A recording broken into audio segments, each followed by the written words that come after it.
Hello दोस्तों, नमस्ते प्रणाम। हम किरण शर्मा, हम मंजू शर्मा अपना चैनल पर सबका स्वागत करछी। नमस्ते प्रणाम सब दीदी भाई जी के प्रणाम, सब यूट्यूब फैमिली के प्रणाम, जते दाई माई दीदी सुन सके प्रणाम। और हम दोनों देवरानी जेठानी जा रहे छी बहुत प्यारा से सोहर गीत गावा। अहाँ सब जरूर सुनब, कमेंट करके जरूर बताए गीत किनका सबके पसंद है। और बहुत प्यारा सा गीत है, ननद भाभी के नोक झोंक पर सोहर गीत है। अहाँ सब जरूर सुनो और लास्ट तक गीत के सुनो और तब कमेंट करके बताओ कि किनकर जीत भेले किनका हार भेले। और देखियो ननद भाभी और देवर तीनों के पछे। अहाँ सब जरूर सुनो और प्यारा आशीर्वाद जरूर दो। दुआरा सयाए लहना नंदिया की हंसी हंसी पूछाई है, भौजी है के करा गौरती या है लो भैलो होरिलबा भेला सुनार है,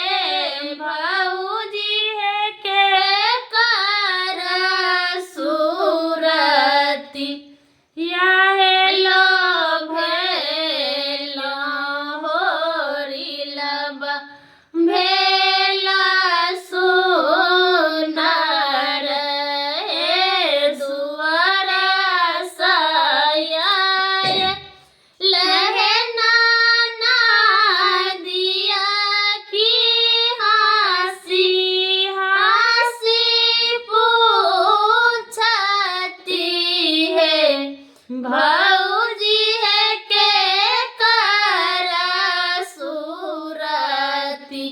या है लो भेलो होरिलबा भेला सुनार है, सुतला में छाली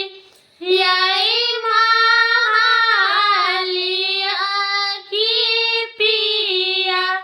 कैसे जरिया नहे, ननद है सपना में आयल नाना दोसिया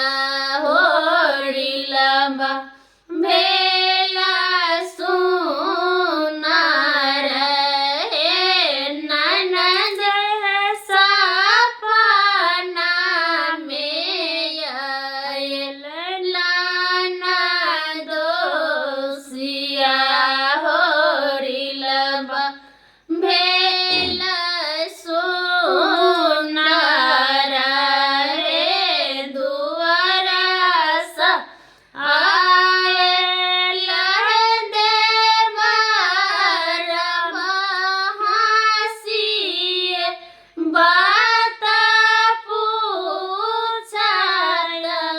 है, भौजी है के करा पड़ल पर छाइया, भतीजबा भेला करिया नहे, भौजी है के करा पड़ल पर छाई, भतीजबा भेला करिया हे, सुतला में छाली यही महालिया की पिया कैसे जरिया नहे, देवर है सपना में आए तोहर भैया भतीजबा भेला करिया नहे, देवर है सपना में आयल तोहर भैया होरिलबा भेला करिया नहे, दुआर